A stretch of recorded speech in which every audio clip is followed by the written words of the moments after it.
Тақырып: магнитті қасиеттер. Оқушылар, мына суретке назар аударып, мына сұрақтарға жауап беріңіздер.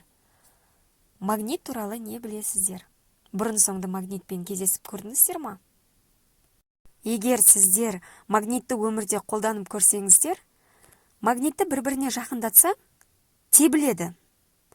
Ал керісінше жағын қаратып жақындатсаң, бір-біріне тартылады. Бұл құбылыс қандай құбылыс? Қазір осы туралы өтеміз. Және не үшін олай болатыны туралы ақпарат аламыз. Магниттің солтүстік және оңтүстік полюстері болады. Солтүстік полюсті N әрпімен белгілеп, көк түспен бояйды. Оңтүстік полюсті S әрпімен белгілеп, қызыл түспен бояйды. Полюсі бірдей магниттерді бір-біріне жақындатса, тебіледі. Ал полюсі әртүрлі магниттер бір-бірінен тартылады. Оқушылар, заттар магнитті қасиетке ие болу үшін не істеу керек? Монетаны, мыс сымның бөлігін, алюминий қасықты немесе күміс әшекейді магниттеп көр.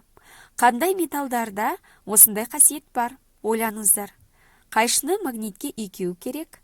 Басқа заттарды магниттеуге бола ма? Сұрақтың жауабы: құрамында темірі бар заттар жақсы магниттеледі. Сен білесің бе? Біздің ғаламшарымыздың қойнауында темір мол.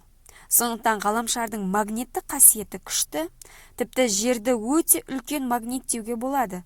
Адамдар көкжиек тұстарын анықтау үшін компасты қолданғанда, ол жер магнитінің солтүстік және оңтүстік полюстерін көрсетеді. Міне қызық, иә? Енді оқушылар, осы алған мәліметтерімізді қорытындылай отырып, мынандай сұрақ қоям, жауап беріңіздер. Ойланыңыздар. Бұрағыштар мен қысқыштарды не үшін магниттейді? Назарларыңызға рахмет.